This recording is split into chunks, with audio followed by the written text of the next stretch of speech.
Thank you for joining us. This is Health Your Own Way podcast, and I am your host, Mo Atkins. Welcome to another episode. Today, we're going to be discovering how to live a pain-free life. And my guest today is Kate Redford. She's an osteopathic manual practitioner, registered massage therapist, and a rehab personal trainer, and believes her mission is to empower people to heal themselves. So I want to say thank you for being part of my platform and welcome. Yay. Thanks, Mo. Thank you. This is so much fun. And I appreciate you creating this platform for people like me. It's amazing. And for all the people listening, it's like amazing to be able to get this kind of information. So thank you. I appreciate that. And I say the same thing because there's so much information out there, but there's never too many because not everybody is exposed to everybody. Like there's different platform, different audience. Like you have a different audience than I am. So it's just like cross platform and trying to educate everybody on different aspects of life. Oh, yes. That's it. With that said, what does it mean to live a pain-free life for you? Like it's a nice word. Okay. Nice phrase. Yes, But nice phrase. like Thank you. But what it's does it pretty mean? hard. Yes. So, what I feel is the main ingredient for living a pain free life for myself and the people I help is really creating the best toolbox you can so that you have tools that you can use in your daily life every day that will help bring your body out of that pain state and into a more pain free state or calm state or relaxed state or whatever it is that you need. Because a lot of times, there's different kinds of pain. There's physical pain, there's an emotional pain, there's anxiety, there's so much mental health out there too. And I don't claim to be an expert in that. I more claim to be an expert in the physical pain, but they're related. So that toolbox that you're using to help your physical ailments can really be helpful for the emotional ones too. And for example, like I don't live in chronic pain because I know how to get out of it really quickly because I teach it and I've taken a million courses. So, for instance, if I wake up with a sore neck, I know the two exercises I need to do, for like 5 minutes that day, and then I know the next day it's gone. And that's what I love to teach others, right?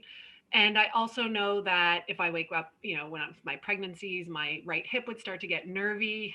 Ugh, the nervy pain's bad, and I know exactly the exercises to do and the breathing I need to do the next day, so that I'm not in that pain. And that's again what I like to teach others. So it's really all about a daily program that you can do easily at home with tools that really, really work. And like when you're talking, like you can tell that you're actually sincere about this because some people just like I'm sorry, some people just sell this. So I guess to my question is why to you are you passionate about this? Like what like is it something from your own experience or do you see other people and you're just like why are you in pain? I can help you fix or teach you. Like I guess the question is why are you so passionate about it? So that's a great question because again, like I said, I don't live in chronic pain, but I do live with chronic digestive issues that I'm always, always needing to be really conscious about healing each day and making it better. Even as a baby, my mom said I had issues. And even as, 5-year-old, I can remember having digestive. That's where my stress goes. So I can really relate to the chronic issue piece, not the chronic pain piece. And I had this amazing opportunity for the last sort of 7 years where I worked in a clinic where we got referrals from a pain doctor. Oh, And that was the biggest education of my entire career because I was working with people that didn't have a sore back, that didn't have a sore neck, that didn't have one thing. They had so many symptoms, and it was brain fog and oh, dizziness and really not a lot of muscle mass because and then the emotional piece, like the lack of motivation. Like, yeah, I was like, okay, we'll do this and this and this every day, and they're like, yeah, on yeah, a not good day I'll happening. try. Yeah. But it was such an education, and I was like, heck, if I can help those people, I can help anybody. No, that's And I fair. really, yeah, I really also learned the piece on like how to talk to people like that because it was a whole different way of talking to patients who were that compromised on a daily basis. And I think that's just sparked my enthusiasm for being able to help people with chronic issues. You left me speechless. So you did. You left me speechless. Because like you have to understand, I talk to people almost like a weekly basis, and sometimes some are just, and others are just like you, that are nice to hear from. Oh, thank Um, you.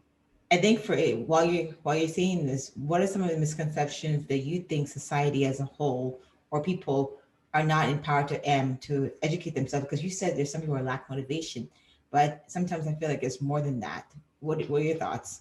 So my thoughts on that, I had four main thoughts.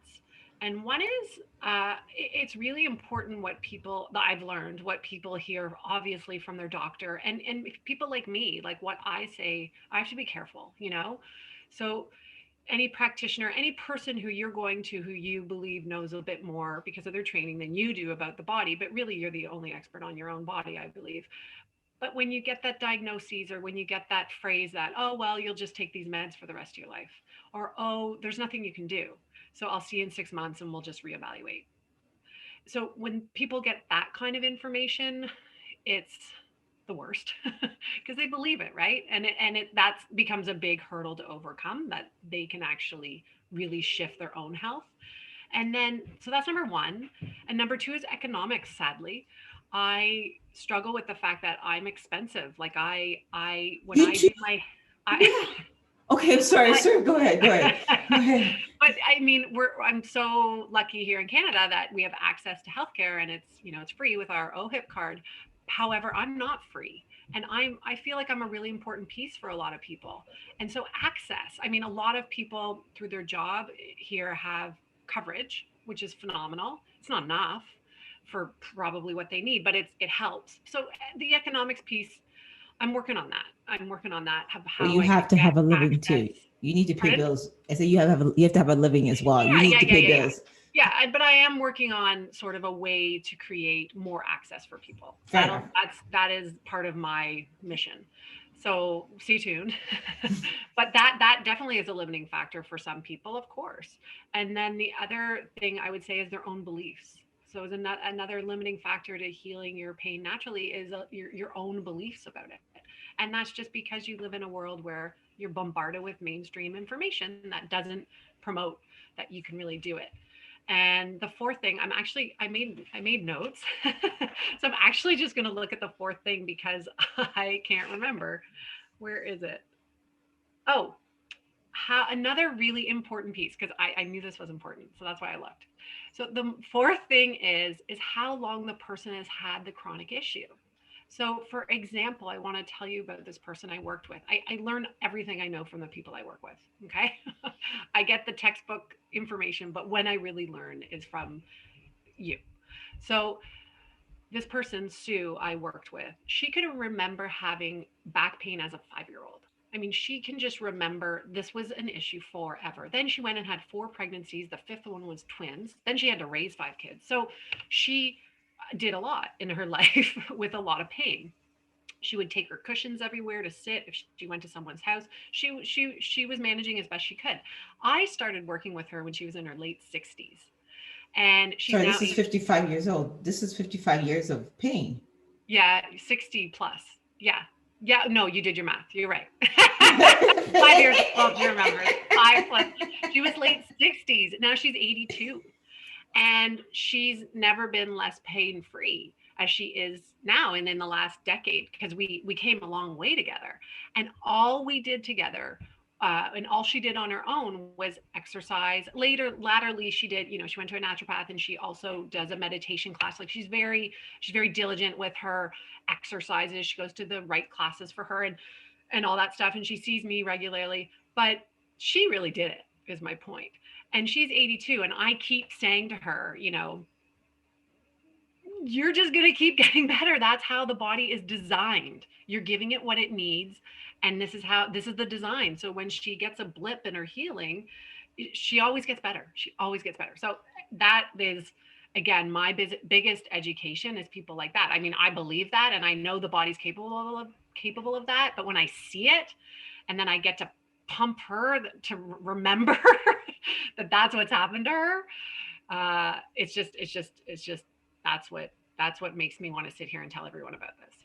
It's fair enough because I find, like as you said, a lot of people, maybe in Canada per se, there's certain type of benefits, and then there's corporate benefits. A lot of people don't take advantage of that benefit, and even then, some people don't understand why they need to take that benefit. Like people don't. I see it a lot. It's really bad, and I think besides a lot of people taking advantage of not so sorry besides being one of the benefits of not being in pain, which is not being in pain, are there other benefits that people should be aware of seeking information like this that will help them in their health? Yeah. So again, I like to tell you information by what I've learned from the people I've worked with because I just think it makes it more clear. So I'll just tell you about Mary. So Mary, I've been working with for the last 3 months, and really quickly. So she was living. I always ask people to gauge their pain on a pain scale. So from 10 being excruciating, awful, to 0 being none. And she said she was living in general like a 6, 7 out of 10, which I think is really high. And quickly, she started, really regularly with the exercises and the breathing practice. And she got herself down quite quickly down to, well, let's say 3 out of 10. But the kicker was to get her down. She calls herself a 0.5 now out of 10.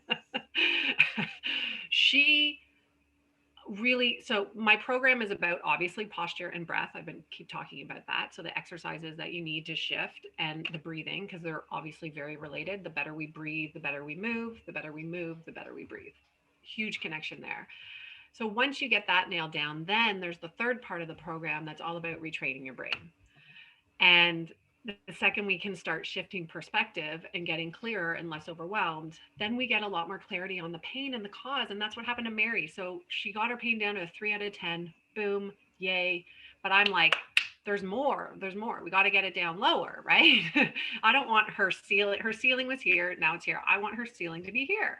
And so we cleaned up her, it sounds maybe a little silly and simple, but when she cleaned up all the things that were irritating her in her environment, which is a big piece of what I get people I work with to do, she then realized she was literally feeling physically bogged down Oh, and emotionally bogged down with her environment. And when she fixed that up and got, because you can only focus this, the research shows, on 3 to 7 things. And so if you don't even know it. If you're consciously being taken away through your day by seeing that pile of whatever in the corner or see, and it's not that you have to live in a beautiful environment, it's just what's irritating you about it that you're even maybe not even aware of. But when I ask people in chronic pain this question, they're like, oh, I have a laundry list of things I could tell you that irritate me.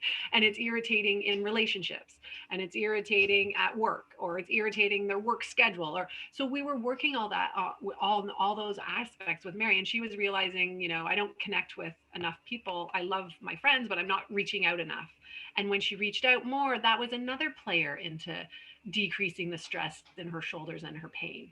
So she just, by going through these steps, what you realize is there's many different causes, that things in your life that are causing your pain. And yes, posture will be probably one of them. And yes, breathing will be probably one of them. But then there's these other things that you're not linking necessarily with your physical symptoms. So that with Mary was really exciting because that was the kicker to get her down so low. I And like that. again, with her motivation was a huge connection to her physical pain. So when she was living at that 7 out of 10, her motivation and her ability to eat the way she wanted to eat was so much harder. And so when she cleaned up all this stuff in her environment, all of those things kind of snowballed in the right direction, making it easier. So I hope that was clear that No, I it answered. was 100%, 100%. It's more to me what I'm getting from you is that not only being pain free, but you can find some underlying causes of why you might be in pain, and some of it could be things that you weren't self aware of, or why certain things that bother you, um, are being so expressed in more of a physical pain, and then you can address that. Oh, I got it. Okay, I was listening. You took me places. You took me Thank you. That was places. a good reiteration. You took me places. I think for a lot because you seem I like your aura. I Thank like the you. way you talk. And Thank you. I think for people that are watching as well as listening, if they want to reach out to you, what's for your services or what or any questions, what's the best platform that they So can reach there's out on you? thanks, Mo. There's two ways that I would recommend. So one is Facebook. Okay. So Facebook, facebook.com, I think it's Kate Redford, OMP. Okay. Uh, you'll find me. Yeah, I'll Kate find you. McPherson We'll OMP. have it there for you. We'll have You'll it have me there. on Yeah. Facebook. And then, as well as, I actually run a weekly web class Wednesday nights at 8 p.m. Nice. because I have a whole program that I work with people for. So I'm always available there to ask any questions. And as well on my Facebook page, I'm available there and I'm giving you all sorts of information. So yeah, those would be the best places. And I think we'll put the link up, right? Yes. Yeah, it's there now. You'll see the I link like for that. the webinar. So yeah, so that's really where I'm going with all this right now. It's been so much fun. I appreciate that. And with that said, before we let you go, is there anything that you want to say or add, or something that's important that we should be self-aware of? So one thing I would give as a little tidbit is two things. So when you're looking at all the stuff that there is out there to help you, natural, not natural, who cares? Whatever it is there to help you, it's overwhelming. So I would really look back in your healing journey thus far and really look at what has helped you. And if it was seeing that practitioner, or if it was doing that Tai Chi class, or if it was doing that daily breathing thing, or if it was going for a walk every day and now it's winter and you can't, like, I would figure out a way to still do that walk if you can. So I would really get a little bit reflective of what's helped you in the past and then bring that into more now and get more curious about it. But then I would also, my biggest tidbit of things that I think help my people that I work with the most is breath. And it's so simple, yet so not. It's something we do almost 20,000 times a day. And if you can shift how you're doing it to improve it even a little bit, you can get so much bang for your buck. And it's not, what is the word? It's easy. It's simple, but it's not easy. All this stuff is simple, but it's not easy because it's a daily practice and you got to be a bit disciplined about it. But if you can get a little bit more disciplined with your breath, I have tons of videos on my Facebook page. It's all free. Go and check it out about breath. That would be my biggest tip right now. I like that. Just start.